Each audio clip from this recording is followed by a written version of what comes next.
Jay, we've been friends for a long time. Make the call. I mean, this is pretty professional, guys. Nice show you got going here. Thrasher. What's going on? Good morning, fellas. What's up, my man? How's your workout? You got a good lift in? I literally got through the door about a minute, 20 seconds ago. What are you benching these days? Today we weren't benching. We did 75 GHGs, wall balls, front squats, weighted chin-ups. What's a GHG? Sounds like Google a it. It's an ab movement where you completely separate essentially your rib cage. Go Google it. You'll see it. Sounds like I'll get taken to the hospital if I do that. Have you guys been? I'm putting up 225, 5 times. I'm doing all right. Bench press or weight? Bench press. No, I'm down to like 215. I'm on the Perlman program, Thrasher. That's awesome. I haven't seen you guys in a couple of weeks. We were hanging out in New York and spent a little bit, so it's good to catch up. Arizona, we had a nice little lunch in Arizona. Me and Thrasher had a mandate. Strategy. Yeah. I thought we were gonna have a mandate when you came to Key West. You didn't call me. Did you have a good time? I was in Key West for like 8 hours. No, I know. Thrasher doesn't have kids, Thrasher. He doesn't understand, it's different. We did a bike tour around Key West. I definitely want to go back. It was a cool spot. I definitely want to go back to Key West. Eat some good food, I hope. We did. We had 2 different pieces of key lime pie. We went to a couple of different bars. It was good time. Key lime pie on a stick, dipped in chocolate. That's the move. Delicious. Yeah. All right, Thrasher, let's get right into it. So, folks, for those who don't know Andrew Thrasher, make sure to follow him on Twitter. Make sure to follow Thrasher Analytics as well. Andrew Thrasher, 2-time winner of the Charles Dow Award. And I'll tell you what, you won it a few years ago. You didn't have any kids, so you're not going to get much credit. You won this one with a kid. I feel like this one means more, I appreciate that. Yeah, I feel like this one, as someone with kids, I feel like I wouldn't. Strazza's like, Strazza doesn't understand. I feel like I respect this award much, much more. Took a little longer to write this time with a at the time 1-year-old. I can imagine. All right, let's get right into volatility. When I have volatility questions, it's good to have smart friends. When I have bond questions, I got those guys. When I got emerging market questions, I got those guys. When I got volatility questions, Thrasher's right at the top of the list, right? So, Fonz, throw up the VIX chart.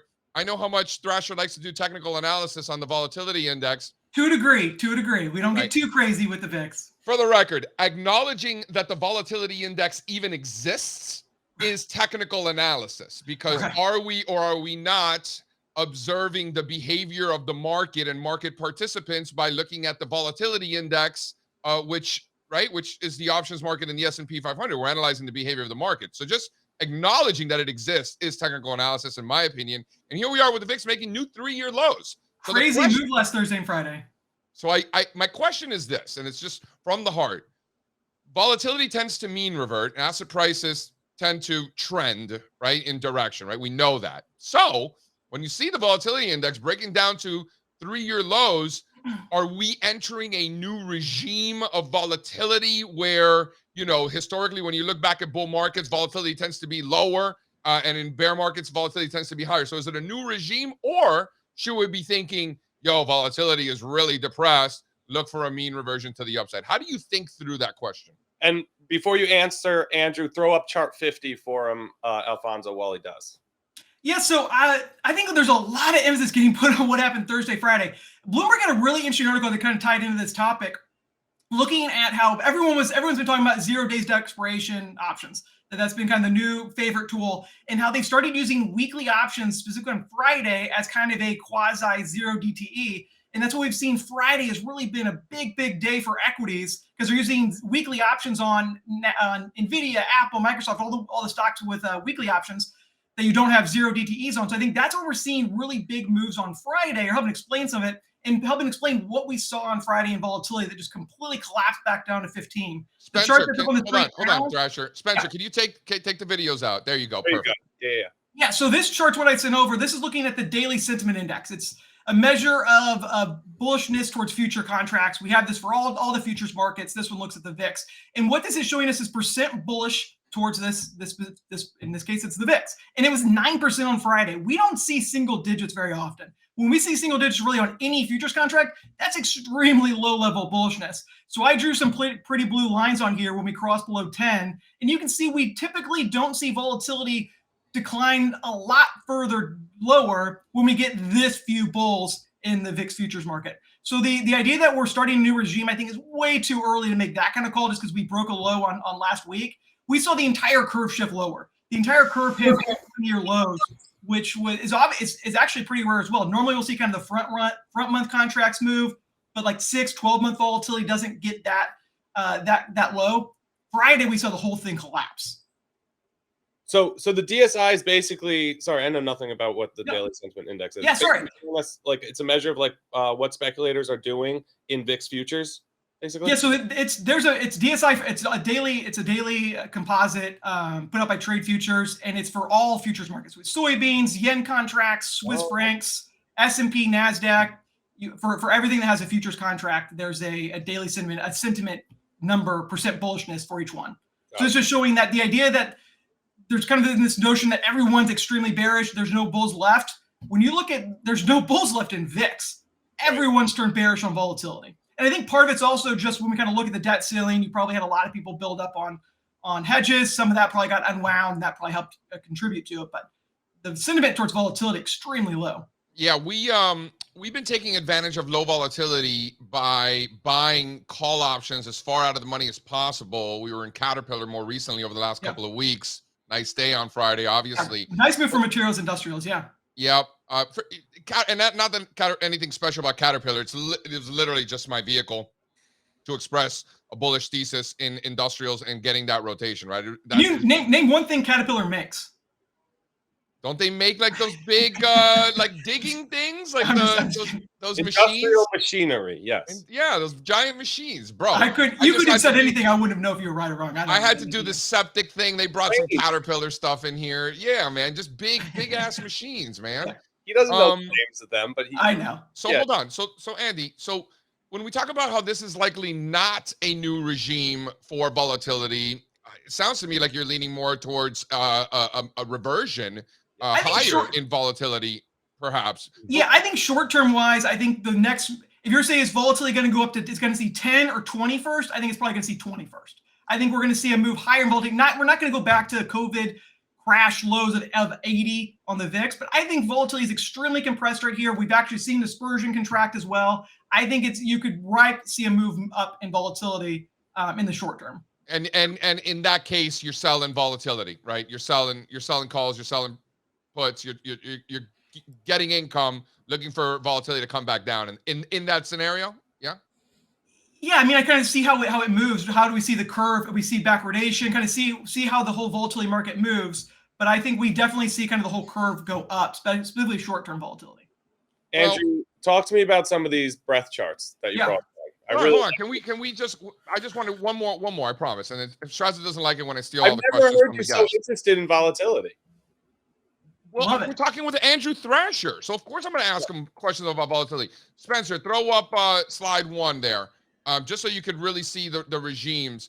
You know, I'm curious, and we'll get into the breadth. I'm curious, what is it that you're seeing, and it might be the dispersion that you just discussed, but you know, when you look back at like the 2004 to 2007 period, when you look at the 2013 to 2017, 2018 period, you had volatility drop into single digits in those environments. And by the way, they were very good times to be shareholders of stocks, right? Those are good periods to be long stocks. What makes you think that we're not going to do that again?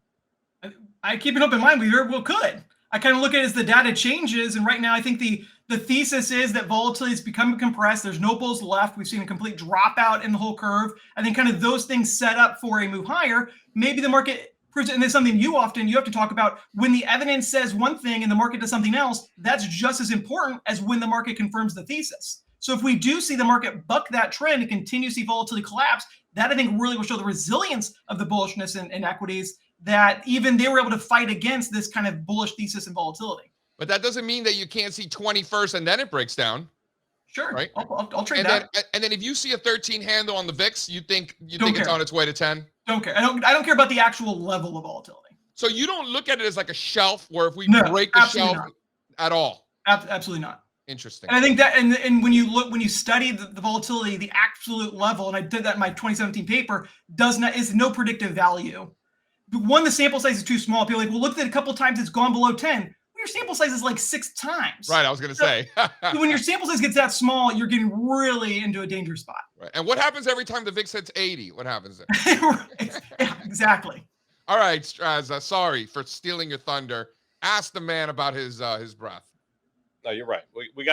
We have to talk as much volatility as we can when Andrew Thrasher's on. No, We're not I'm excited to gonna talk talk about breadth volatility. because I think this is where you guys and we differ. So I'm curious to get your takes on these charts. Yeah, so I like what you did here. Explain to everyone, and let's throw up the chart that he has all the different percentages of stocks above different levels that you've anchored from. Yeah. And I want to know why we chose June 16th, August 16th, December 28th, and what we're trying to accomplish here. Yeah, so this was just looking at significant turning points for the S&P. And so how did the individual stocks react to these levels as well? So we saw back kind of the low back in December and see how many stocks are still trading above that level.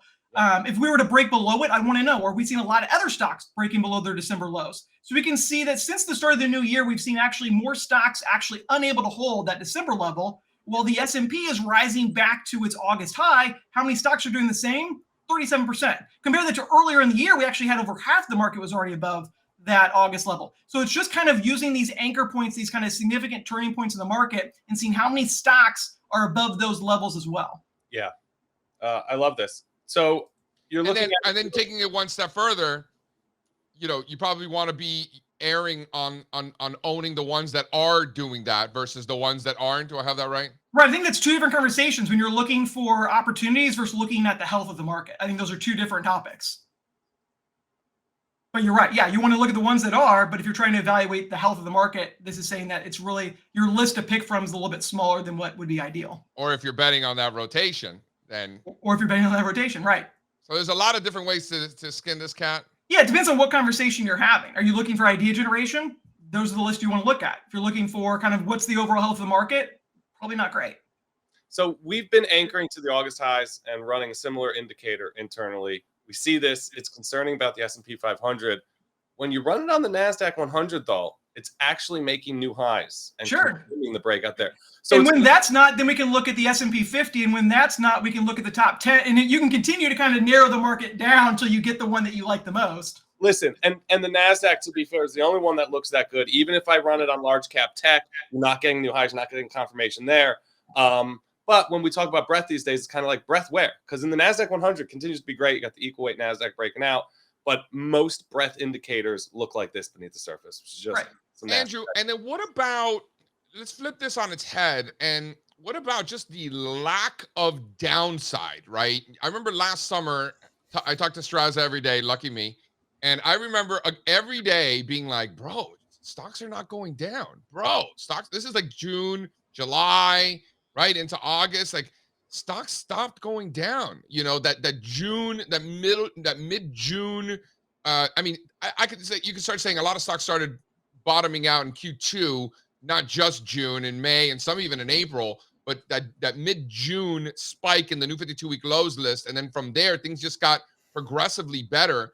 When you think about market breadth, I feel like a lot of people are thinking participation, new highs list, above certain levels. What about the fact that before stocks can start to go up, they need to stop going down.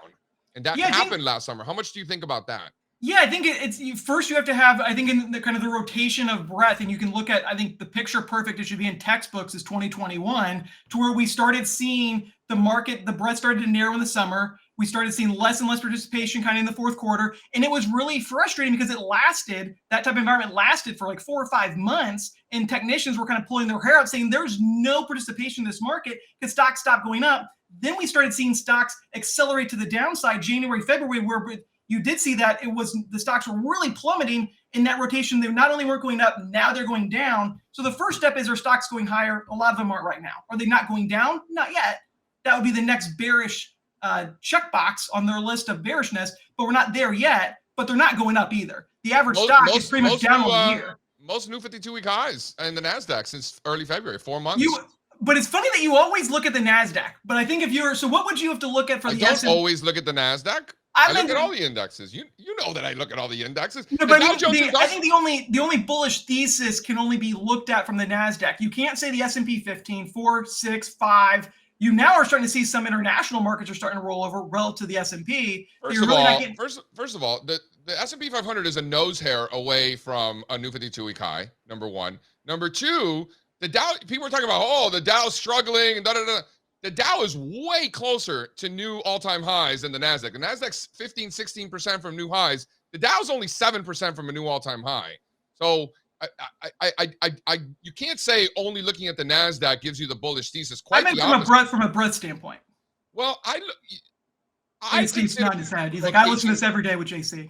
I consider this sector rotation as part of market breadth, right? And what happened off the June lows last year? All of those value areas like the Dow Jones Industrial Average, even the S&P to a certain extent, they were the leaders off the lows in June. And it was really only the NASDAQ and the growth stocks that were not participating. Hugely bullish. You saw it in 09. The worst performing stocks in the 09 lows were the leaders for the next 6 months. That sector rotation was extremely bullish and very much fit the paradigm of what you're looking for with kind of that firming of the low. So you're saying that the fact that we got the sector rotation coming into the new year into the only areas that were not working last year is bullish. And I would venture to say you'd probably agree that if Friday was the beginning of the rotation back into those cyclicals and industrials and small caps and sort of out of, only 6 names, yeah. I imagine that you think that would be bullish too, right? Yeah, I think chapter 1 was complete. You had that rotation from the sectors. Now, what have you done for me lately? If you look at 09, you had that rotation, but then you saw a broadening out where the whole market started going higher. We haven't seen that yet. We had chapter 1. We're waiting on chapter 2. Maybe we'll get it. Maybe we won't. But that's what we need to see next. I think you both agree with what both of you are saying, right? Yeah. Breadth is not great. It's also not the end of the world. In fact, as bad as breadth has been this year, there's something for everybody in this market. If you're a stock picker, been plenty of opportunities. A lot of stuff's working in tech and growth.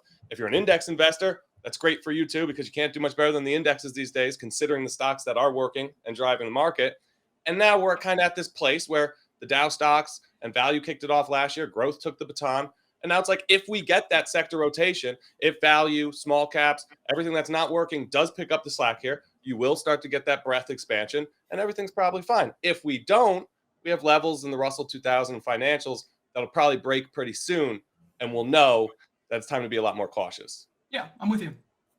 Before we let Thrasher go, you asked me the other day about Sauternes, the late harvest Semillon from the south of Bordeaux. Yeah. Come on, man. This is the classic pairing for key lime pie. You know what's funny about that? The next day, Wine Folly put out a whole video on that exact bottle. Chateau de Chem, Thomas Jefferson, George Washington, they used to drink this stuff back in the day. If it's good enough for Thomas Jefferson, it's good enough for me, is what I always say. I'm with you. It was okay. It just wasn't my favorite. Not a big dessert wine. Not a big dessert wine guy. What do you drink with dessert? What are you gonna drink with a key lime pie? I thought you drink the Tokai. Even I know that. I don't like that overly you're good. sweet. If you got either one of those, you're good, Strazza. You're good. Yeah, I'm just not a big dessert like ice wine. This is first world problems at its finest. Chateau de Chem or Tokai? Oh, you guys are great. I appreciate you guys having me on today. Yeah, man, for sure. Thank you for coming by. I can't take no loss. I don't even know what it costs. I hit the ground, then it go off. Yeah, hit the ground, then it go off.